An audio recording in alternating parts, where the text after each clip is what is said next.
Il soggetto che abbiamo arrestato si era creato a livello domestico un proprio, diciamo, sistema di intelligenza artificiale, scaricando tutto da internet e acquistando del materiale informatico un po' più performante del normale. Circa 1 migliaio di foto pedopornografiche di ragazze minorenni spogliate dall'intelligenza artificiale trovate nel PC di un 52enne residente nel centro storico di Venezia.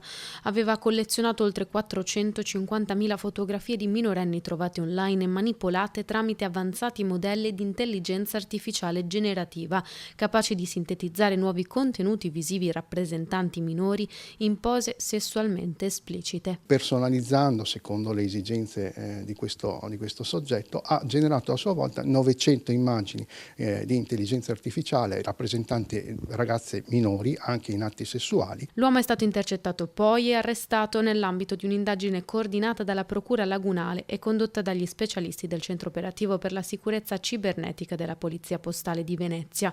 Tutto è nato dalla segnalazione giunta alle forze dell'ordine da un'organizzazione internazionale per la tutela di minori online sulla possibile detenzione da parte dell'indagato di materiale digitale legato allo sfruttamento sessuale minorile. Il sistema è in grado di generare in maniera automatizzata un numero illimitato di immagini, il che significa che il web non ovviamente di superficie, potrebbe essere, diciamo così, costellato da sempre più immagini generate di questo tipo. Al momento non ci sono evidenze che il 52enne abbia diffuso in rete le immagini. A stupire sono le conoscenze informatiche dell'uomo che da solo si era procurato software e sistemi di intelligenza artificiale capaci di generare da fotografie reali immagini pedopornografiche difficili da distinguere dalla realtà. Una forma di protezione ovviamente può arrivare anche dagli sviluppatori.